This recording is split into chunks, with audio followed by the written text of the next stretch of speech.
Welcome to On Investors' Minds. I'm Kerry Craig, a global market strategist here at JP Morgan Asset Management. Thank you for giving us a few minutes of your time to hear about what's on investors' minds and how that fits in with current views on asset allocation. It's the 3rd of August. We're recording this here in Melbourne, and my guest today is Chad Tredway. Now, Chad is the global head of real estate at JP Morgan Asset Management. He oversees an $80 billion platform spanning equity and debt real estate investments across the globe and across the risk spectrum. Chad, welcome to the podcast. Thank you for your time today. Thank you. Now, real estate is an asset class which I always think is very familiar. We can see it, we live in it, we know where it is, but it's not always widely understood. I wanted to start with a really broad brush question for you around the real estate sector. I mean, in the prior years, it's definitely faced some tougher challenges. But, how do you think about it now in terms of where we are in the cycle for this asset class? Is it still sort of repair and recovery, or have we turned a corner on an asset class that's actually into a new leg of something that investors should be focused on? After years of investors looking at real estate as out of favor, I would tell you we're in the early innings of a new cycle, which is incredibly exciting for us. And there's really a few things going on. So first is we've come through the repricing period. Core real estate down by over 20%. But if you look at the last 7 or 8 quarters around the world in every region, what we see is those indexes have turned. In the United States, 8 positive quarters of return if you look at NCREIF. And then if you turn to ANREV and NREV, which is APAC and EMEA, what you see is 7 consecutive quarters of returns, which is very exciting. If you look at the past cycles, it's also a great entry point right now. That doesn't happen very often.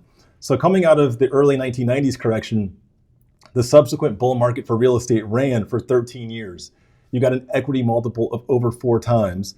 Coming out of the great financial crisis, the expansion lasted 15 years, and you got an equity multiple of 5 times. So we believe we're at the beginning of what could be a decades-long plus return cycle. And investors that get in now really should benefit from that.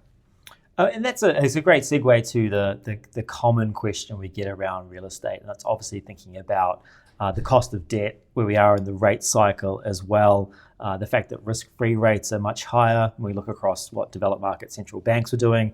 So we had a Fed just recently that was a little bit muddied on its communication, but kind of pointing towards that, maybe it needs to do more to control inflation and therefore rates.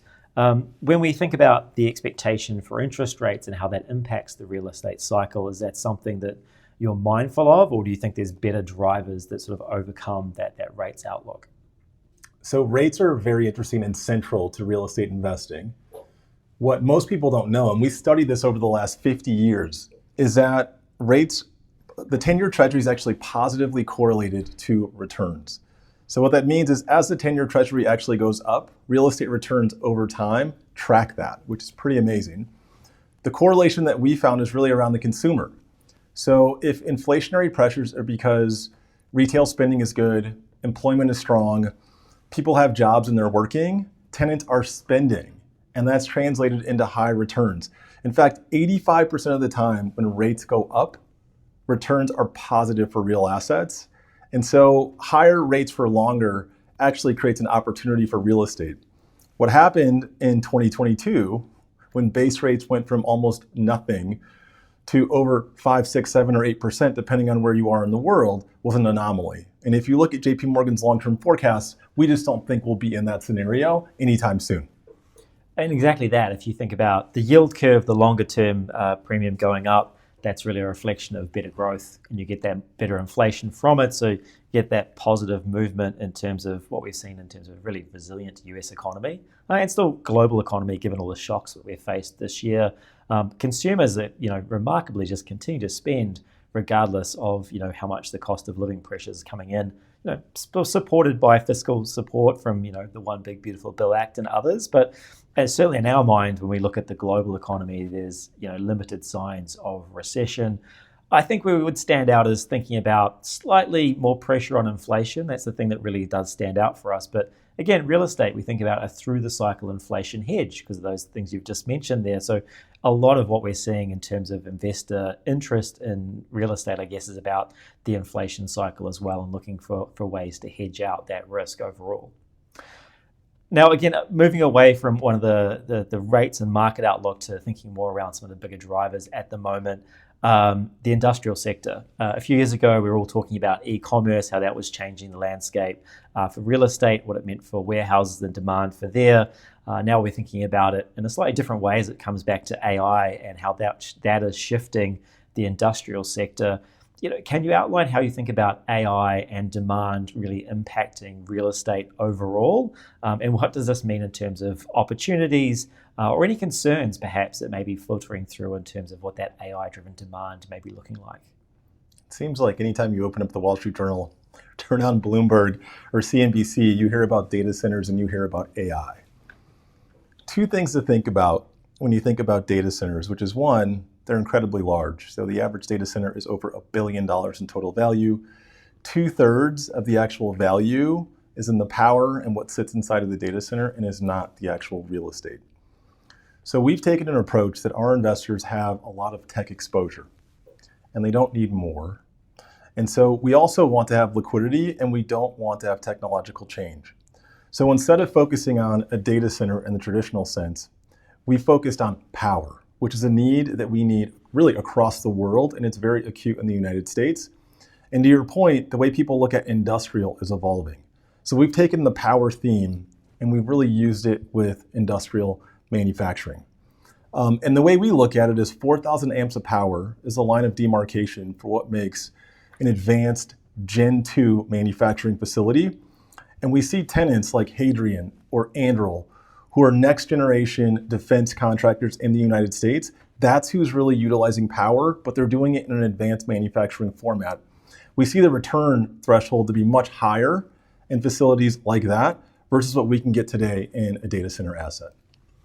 Yeah, I mean, just looking across some of the infrastructure and the way we approach that, it's much more around the broader power demand as well. So we're thinking not only just what comes from AI-related data center demand, but also thinking around, just the shift in terms of, better infrastructure to support that, whether it's thinking around electrification of manufacturing or, some of the challenges geographically with the security of energy.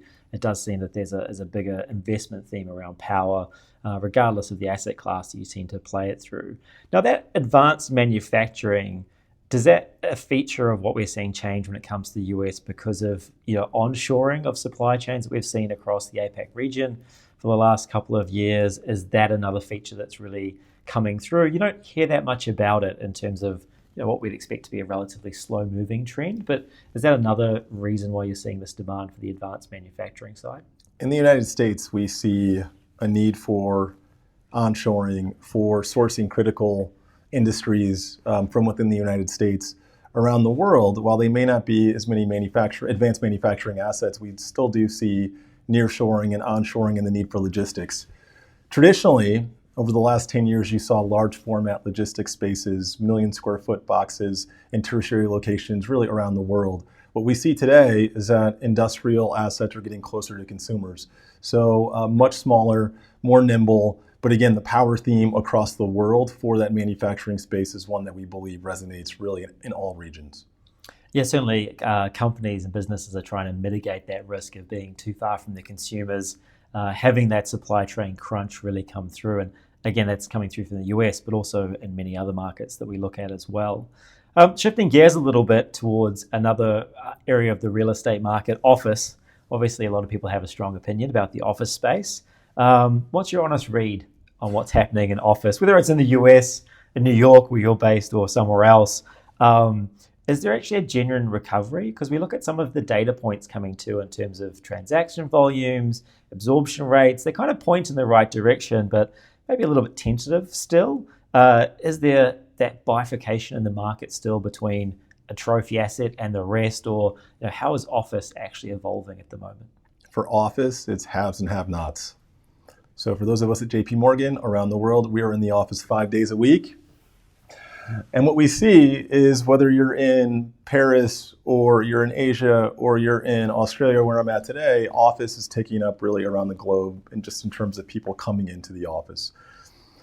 But it really is only the highest quality office wins. So what does that mean? Being close to transportation, having amenities, and it's almost as if office and hospitality are combining. So great food and beverage, great floor plates, and lots of natural light. We actually, in the United States, see that office is the best performing sector over the last 12 months. The returns have been nearly 10% if you look at the index, and have doubled what we've seen across core real estate for the same time period. So it is real, and office is recovering. It's also coming from the lowest base, where office really around the world dropped between 20 and 40% depending on the market. So it does have the most room to have excess returns. Yeah, I think that comes back to your point around that repricing period. I mean, that was always the challenging one where it had the most to gain from those prices, but also you mentioned earlier the long-term view. I remember our long-term capital market assumptions from a couple of years ago. The real estate returns were quite advantageous given the valuation starting point from that. And I think that's still true looking at the LTCMAs just from last year, and as we go through putting the numbers together right now for this year's LTCMAs, that the real estate numbers are still looking very attractive. And Kerry, one other point on office, which is think about when the last major office tower was built in any market. There's really been a lack of office deliveries around the world, and so the highest quality office has to earn tenants, and that's why you see such a demand now and such a premium on high quality office rents. I mean, yeah, it's a great point. We have a fantastic new office, obviously in New York, which fits into that bill.